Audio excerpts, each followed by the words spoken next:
من الشیطان الرجیم بسم اللہ الرحمن الرحیم۔ سورۃ الفاتحہ کی تفسیر سے لفظ رب، اس کی تفسیر کا بیان جاری ہے۔ دنیا میں جو بھی انسان اللہ سے بغاوت کرتا ہے، سرکشی کرتا ہے، تو وہ لوگوں کو قائل کرنے کے لیے بڑے بڑے دعوے کرتا ہے۔ تو انسانوں میں سے ایک انسان فرعون تھا، تو اس نے بھی لوگوں کو اپنی بادشاہت منوانے کے لیے، اپنی ذات منوانے کے لیے ایک دعویٰ کیا تھا، اور وہ دعویٰ تھا ربوبیت کا، کہ میں تمہارا رب ہوں۔ یعنی رب کہنے کا مطلب یہ ہے کہ تمہاری زندگی کے جتنے معاملات ہیں نا، وہ میرے قبضے میں، میں ہی تمہیں رزق دے رہا ہوں، میں ہی تمہیں اولاد دے رہا ہوں، میری وجہ سے تمہارا سانس چل رہا ہے، میری وجہ سے تمہاری زندگی ہے، میری وجہ سے یہ سورج نکلتا ہے، میری وجہ سے دن رات آتے ہیں۔ یعنی اس کائنات کا سارا نظام میری وجہ سے چل رہا ہے۔ اور در حقیقت رب کا معنی بھی یہی ہے۔ رب وہ ذات، جیسا کہ ہم نے 3 معانی اس کے پڑھے۔ ایک اس کا معنی رب کہتے ہیں تربیت کرنے والے، تبلیغ الشیء الی کمالہ تدریجا، کسی چیز کو اس کے کمال تک آہستہ آہستہ پہنچانا۔ دوسرا اس کا معنی کیا تھا؟ سید، سردار۔ یعنی رب ایسے سید اور سردار کو کہتے ہیں جس کا حکم سب مانتے ہوں، جس کے حکم کی نافرمانی کوئی ایک شخص بھی نہ کرتا۔ اور تیسرا معنی تھا اس کا مالک، جو مالک ہو، جس کی ملکیت ہو، جو ہر چیز پر اپنا حق رکھتا ہو، جب چاہے اس کو لے لے، جب چاہے اس کو چھوڑ دے۔ تو فرعون بھی جب یہ بات کہہ رہا تھا کہ میں تمہارا رب ہوں، تو اس کے ذہن میں ساری باتیں تھیں کہ تمہیں کھلانے پلانے والا بھی میں ہوں، تمہارے جان مال کا مالک بھی میں ہوں، اور میں تمہارا سردار بھی ہوں۔ تم نے میرا حکم بھی ماننا ہے، میری فرمانبرداری کرنی ہے، میں جو کہوں گا تم کرو گے۔ تو جب اس نے یہ بات کہی، یا کسی بھی دور میں کسی بھی انسان نے یہ بات کہی ہے، تو اللہ رب العالمین نے اس کو نصیحت کرنے کے لیے اپنے بندے بھیجے۔ چونکہ وہ اکیلا شخص تو گمراہ ہے، لیکن وہ دوسروں کو بھی گمراہ کرے گا۔ اور بہت سارے لوگ ہوتے ہیں جو کسی کی بات کو نا بہت ساری وجوہات کی بنیاد پر مانتے ہیں۔ مثلا کوئی بادشاہ ہو اور اس کا کوئی وزیر ہو، اب بادشاہ کہے یہ ایسے ہے، وزیر ایک آدھ دفعہ چوں چاں کرے گا، بعد میں کہے گا جی جیسے حضور آپ فرما رہے ویسے ہی۔ اس کا مطلب وہ اپنی وزارت کے چکر میں اس کی غلط بات کی تائید کر دیتا ہے۔ تو ایسے ہی یہ فرعون، اب ظاہری بات اس کے وزیر بھی ہیں، مشیر بھی ہیں، اس کی حکومت ہے، اس کے گورنر ہے، اور اس کے اندر اس کے لحاظ سے سمجھدار، پڑھے لکھے، دور اندیش، منصوبہ بند، بڑے سیاسی مدبر قسم کے لوگ ہوں گے، لیکن اس کی غلط بات کو بھی وہ صحیح کہتے ہیں۔ تو پھر جو اللہ کے بندے ہوتے ہیں، عباد اللہ ہوتے ہیں، رجال کار ہوتے ہیں، پورے مرد ہوتے ہیں، جن کے سینے اللہ کی توحید سے منور ہوتے ہیں، جن کے دماغوں میں اللہ کی توحید کا نقش بیٹھا ہوتا ہے، وہ کسی سے ڈرتے؟ وہ نہیں ڈرتے، نہ وہ گھبراتے، سیدھی بات، صحیح بات کہہ دیتے، کسی کو اچھی لگے یا بری۔ تو فرعون کو سمجھانے کے لیے اللہ نے موسیٰ علیہ السلام کو بھیجا۔ تو موسیٰ علیہ السلام کا مکالمہ ہوا فرعون سے رب کے موضوع پر، کہ رب کون ہے؟ وہ کہتا تھا میں ہوں انا ربکم الاعلی، میں رب ہوں۔ موسیٰ علیہ السلام نے پھر اسے چند ایک سوالات کیے۔ تو آج ہم لفظ رب کی تفسیر میں انہی آیات کو، وہی سوالات انشاءاللہ بیان کریں گے۔ قال فرعون، فرعون نے کہا موسیٰ علیہ السلام سے، وما رب العالمین، او بھی موسیٰ تو میرے مقابلہ میں جس رب کا دعویٰ کرتا ہے، آج تک تو لوگ مجھے ہی رب کہتے تھے، کہ میں ان کو کھلاتا پلاتا ہوں، رزق دیتا ہوں، زندگی موت میرے ہاتھ میں، یہ سورج چاند ستارے سب میری مرضی سے نکلتے، میرا حکم مانا جائے گا، میری اطاعت فرما برداری کی جائے گی اور میں ہر چیز کا مالک ہوں۔ آج تک تو لوگ یہ سمجھتے تھے، تم نے آ کے ایک نئی بات کہنا شروع کر دی۔ اور موسیٰ علیہ السلام کی پرورش بھی کہاں ہوئی تھی؟ فرعون کے محل میں ہی ہوئی تھی۔ تو موسیٰ علیہ السلام کو وہ پہچانتا تھا، جانی پہچانی شخصیت۔ بے موسیٰ تم نے کیا کہنا شروع کر دی ہے کہ میں رب نہیں ہوں، رب کوئی اور ہے، تیرا رب اور ہے، ان سب کا رب تو میں ہوں، تو اپنے رب کا تعارف تو کروا۔ قال فرعون نے کہا ما رب العالمین، رب العالمین کون ہے؟ سورہ فاتحہ میں ہی لفظ چل رہا ہے نا، الحمدللہ رب العالمین۔ تو اس نے کہا رب العالمین کون ہے؟ میں تو سمجھتا ہوں میں ہوں، لوگ بھی سمجھتے ہیں میں ہوں، اس سلطنت میں تو واحد بندہ ہے جو کہتا ہے کہ میں رب العالمین نہیں۔ تو اس کا مطلب فرعون کا دعویٰ یہی تھا کہ میں رب ہوں۔ سارے لوگ مانتے تھے رب، اور اس زمین پر سب سے بڑا جھگڑا ہی ربوبیت کا ہے۔ بہت سارے لوگ ہیں کہ جو رب ہونے کا دعویٰ نہیں کرتے، لیکن ذہنیت ان کی یہی ہوتی ہے کہ لوگ مجھے رب مان لیں، کہ اختیارات میرے ہاتھ میں، حکم میرا مانا جائے گا، سردار میں ہوں، سب کچھ تمہیں دینے والا میں ہوں۔ اور پھر انسان ایسے نادان ہیں، انہیں بہت سارے انسانوں میں سے رب بنائے ہوئے ہیں۔ اب فرض کر لیجئے ایک شخص، اس کو کوئی لفظ رب نہ کہے، لیکن یہ کہے جی ہمیں تو آپ ہی کھلاتے ہیں، ہمیں تو آپ ہی پلاتے ہیں، ہمیں تو آپ ہی دیتے ہیں، حضور ہم بیمار ہوتے ہیں تو شفا تو آپ ہی بخشتے ہیں نا، اگر ہم کوئی مجبور ہوں گے تو آئیں گے تو آپ کے پاس ہی نا۔ اچھا وہ رب نہیں کہہ رہا، لیکن مطلب کیا ہے بھئی؟ بغیر نام لیے مطلب تو یہی ہے نا۔ تو پھر بہت سارے لوگ رب بنے بیٹھے ہیں، بہت سارے لوگوں نے رب بنا رکھے، یہی جھگڑا ہے یہاں۔ اس دنیا میں یہی فیصلہ کرنا کہ رب کون ہے۔ اب موسیٰ علیہ السلام اور فرعون کے درمیان جو یہ بات ہو رہی ہے، کیا آپ سمجھتے چھوٹی سی بات ہے؟ کیا ایسی بات ہے جس کو نظر انداز کر دیا جائے؟ کیا یہ ایسی بات ہے جسے نہ سمجھا جائے؟ نہیں میرے عزیزو، یہ اس کائنات کا سب سے بڑا مسئلہ ہے کہ فیصلہ کرو کہ رب ہے کون۔ جب یہ فیصلہ ہو جائے گا نا، لائن سیدھی ہو جائے گی، تمہیں اپنی زندگی کا سراغ مل جائے گا، راز مل جائے گا، زندگی کی حقیقت معلوم ہو جائے گی، اس کائنات کی سب سے بڑی سچائی تمہیں معلوم ہو جائے گی جب تم یہ فیصلہ کر لو گے رب کون ہے۔ اس لیے ٹھہر جاؤ، اپنے افکار کو، نظریات کو، سوچ کو روک لو اور روک کر کے فیصلہ کرو کہ رب کون ہے۔ رب کا معنی کھلانے والا، پلانے والا، رزق دینے والا، اولاد دینے والا، صحت دینے والا، تندرستی دینے والا، دعاؤں کا سننے والا، یہ سب رب کی تعریف میں آتے ہیں۔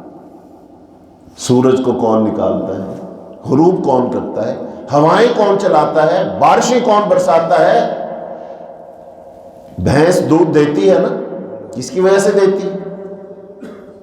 ہمارے ہاں تو بہت سارے جملے کہے جاتے ہیں جی فلاں سرکار کا عرس آ رہا ہے نا تو بارش ہو جائے گی، بارش ہو جائے گی، ہر سال ہوتی ہے، اتنے سالوں سے دیکھ رہے ہیں بارش ہو رہی ہے۔ کیا مطلب؟ الفاظ تو بڑے سادہ سے ہیں، مفہوم سمجھو۔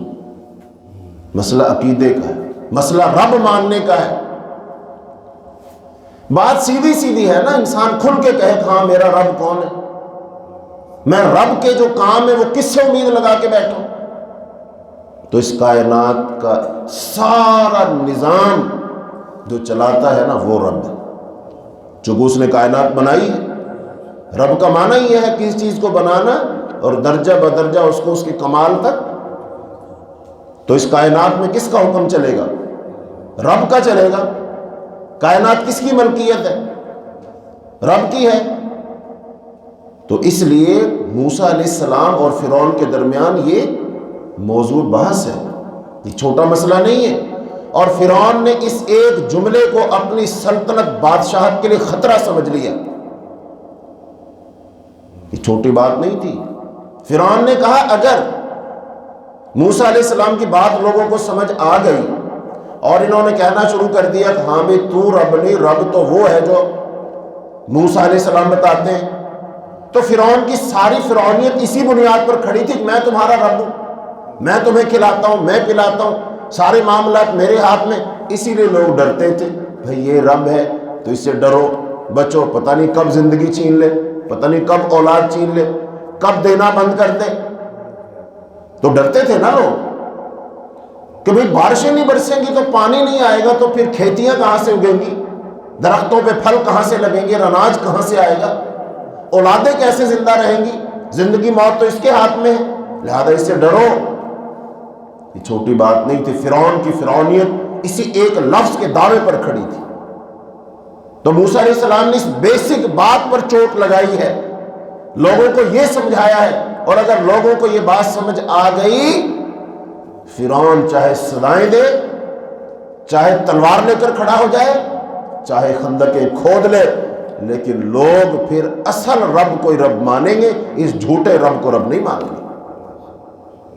موسیٰ علیہ السلام نے سمجھانے کی بات کوشش کی تو فرمایا قال فرعون وما رب العالمین، موسیٰ تو بتا بھئی تیرا رب کون ہے؟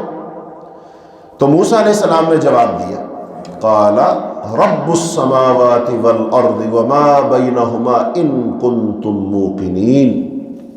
موسیٰ علیہ السلام نے کہا رب وہ ہے جو آسمانوں کا رب ہے، جو زمین کا رب ہے، وما بینہما اور جو کچھ ان دو کے درمیان ہے، اوپر آسمان نیچے زمین، ان کے درمیان جو کچھ ہے وہ اس سب کا رب ہے. کتنی جامع تعریف. اور ساتھ کیا کہا؟ ان کنتم موقنین، اگر تم یقین رکھنے والے ہو. مسئلہ یقین کا ہے. اب یہ فرعون کے سامنے بات آ گئی، اب فرعون کیا جواب دے گا؟ فرعون کے پاس کوئی جواب نہیں. فرعون نے کہا قال لمن حولہ الا تستمعون، جو اس کے ارد گرد بیٹھے تھے کہا سنی ہے تم نے موسیٰ کیا کہہ رہا ہے؟ یہ تو نئی بات ہے، یہ تو نیا ہی نظریہ، آج تک تو یہ بات کسی نے نہیں کہی. سن رہے ہو؟ یعنی لوگوں کو پکا کر رہا بندہ کہ کہیں ان کو موسیٰ علیہ السلام کی بات سمجھ نہ آ جائے. جب کسی توحید کی بات کہیں سمجھاؤ نا، جس کو آپ سمجھا رہے ہوتے ہیں اس کو بات سمجھ آ جاتی ہے کہ بندہ پوائنٹ پہ پہنچ گیا اور یہاں سے بات لوگوں کو سمجھ آ جائے گی، وہ وہیں پہ شور ڈال دے گا، دیکھا یہ کیا کہہ رہا ہے، اور تمہیں سمجھ بھی آ رہی ہے، پاگل ہو گئے تم، اس کی بات سن رہے تم، یہ کیا کہہ رہا ہے، یہ کہنا چاہ رہا تم بھی پاگل ہو، تمہارے باپ دادا بھی پاگل تھے، آج تک ہمیں بات سمجھ ہی نہیں آئی، اس کو ہی بات سمجھ آئی ہے. کہتے ہیں ہاں جی بات تو صحیح ہے، یہ بات تو ہم نے آج تک سنی نہیں. کہتے ہیں یہ گستاخ آدمی ہے. تو فرعون نے آگے سے جواب تو بنا نہیں. کیا کہا؟ سنتے ہو کیا کہہ رہا ہے، یہ غلط بات ہے، سمجھو اس کی بات کو. اچھا، موسیٰ علیہ السلام نے پھر جواب دیا. کہا موسیٰ علیہ السلام کا ربکم رب آبائکم الاولین، رب وہ ہے جو تمہارا رب ہے اور تمہارے پہلوں کا رب ہے، تمہارے باپ دادا کا رب ہے. اچھا، اب فرعون یہاں پھنس گیا. کیسے پھنسا ہے؟ فرعون اب یہ تو کہہ نہیں سکتا میں اپنے باپ کا رب ہوں، چونکہ جب باپ تھا تو یہ تھا ہی نہیں، تو باپ کا رب کیسے ہوا؟ پھر باپ کا مسئلہ نہیں، دادا پردادا چکر دادا سب پوری نسل یہ تو ان کے بعد ہی پیدا ہوا ہے نا. تو جب یہ ان کے بعد پیدا ہوا تو ان کا رب کیسے ہو سکتا ہے؟ یعنی ان کا پالنے والا کیسے ہو سکتا ہے؟ کھلانے پلانے والا کیسے ہو سکتا ہے؟ نہیں ہو سکتا. پھنس گیا یہاں پر، کوئی جواب نہیں ہے.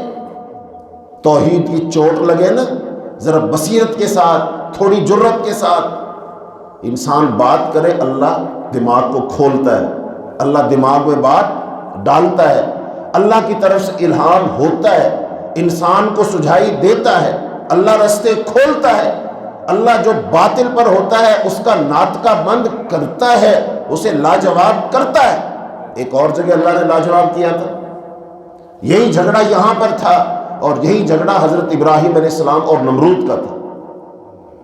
ابراہیم علیہ السلام نے کیا کہا؟ ربی الذی یحیی و یمیت، میرا رب تو وہ ہے جو زندہ کرتا ہے اور مارتا ہے. چونکہ زندہ کرنا اور مارنا رب کے معنی میں آتا ہے. یہ رب کا ہی کام ہے. زندگی بخشنا بھی رب کا کام ہے, زندگی لے لینا بھی کس کا کام ہے؟ رب کا. تو نمرود نے کہا تھا میں رب ہوں. ابراہیم علیہ السلام نے اچھا تو رب ہے؟ رب تو وہ جو زندہ کرتا مارتا ہے. اس نے کہا میں کر دیتا ہوں. اس نے ظلم کیا, آزاد آدمی کو قتل کر دیا, جس کو سزائے موت ہونی تھی اس کو چھوڑ دیا. پھر ابراہیم علیہ السلام نے ایک اور دلیل دی کہ میرا رب پھر وہ ہے ان اللہ یأتی بالشمس من المشرق فأت بها من المغرب. میرا رب تو وہ ہے, میرا اللہ وہ ہے جو سورج کو مشرق سے لاتا ہے, مغرب میں غروب کرتا ہے. فأت بها بالمغرب, تو اس کو پھر ذرا مغرب سے نکال کے دکھا. چونکہ رب وہ ہوگا جس کا اس کائنات پر کنٹرول ہے. ہم نے کہا پیچھے پڑھ کر آئے, وہ ہر چیز کا مالک بھی ہے, ہر چیز پر اس کا حکم بھی چلتا ہے, اس نے ہر چیز کو بنایا بھی ہے.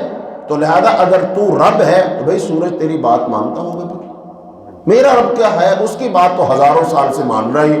مشرق سے اللہ نے حکم دیا نکل, مغرب میں غروب ہو. تو رب ہے نا, ذرا آج مغرب سے سورج نکال کے دکھا.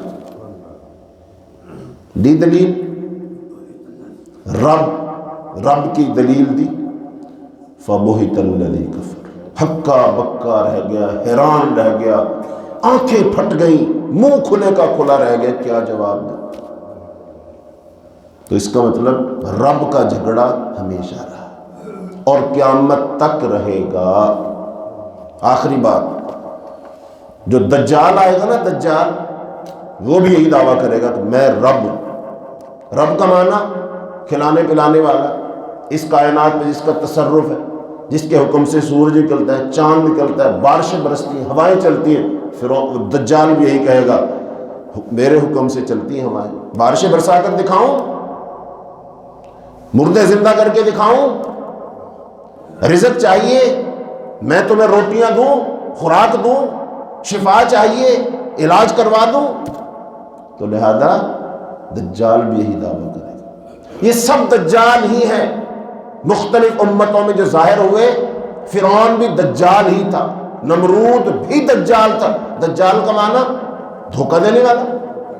یہ سب سے بڑا دھوکہ دے رہے لوگوں کو کہ یہ رب ہے نہیں, رب وہ ہے, کہتا میں رب ہوں. یہ دھوکہ ہے سب سے بڑا. تو یہ سب دجال تھے. تو اس لیے میرے عزیزوں, میرے بھائیوں, جیسا کہ ہم نے کہا سورۃ الفاتحہ کو سمجھ لو توحید سمجھ آ جائے گی. سورۃ الفاتحہ کو سمجھ لو عقیدہ درست ہو جائے گا. سورۃ الفاتحہ کو سمجھ لو اللہ کی جنت کے وارث بن جاؤ گے. اس لیے سورۃ الفاتحہ جو قرآن کی عظیم سورت ہے, سب سے زیادہ خیر اور برکت اس سورت میں ہے. اسی لیے حکم دیا ہر نماز میں پڑھو تاکہ تم اس کا ورد کرو, تاکہ تمہارے ذہنوں میں یہ حاضر رہے, تاکہ اس کا معنی مفہوم تم سمجھو. کبھی بھی کوئی تمہیں سورہ فاتحہ کی صحیح تفہیم ہونے کے باوجود گمراہ نہیں کر سکتا. تو اللہ تعالیٰ سے دعا ہے اللہ تعالیٰ ہمیں سورۃ الفاتحہ اس کے معانی مفاہیم کو سمجھنے کی اللہ توفیق عطا فرمائے. اللہ تعالیٰ ہمیں عقیدہ توحید پہ زندہ رکھے. اللہ عقیدہ توحید پہ موت عطا فرمائے. وآخر دعوانا ان الحمد للہ رب العالمین.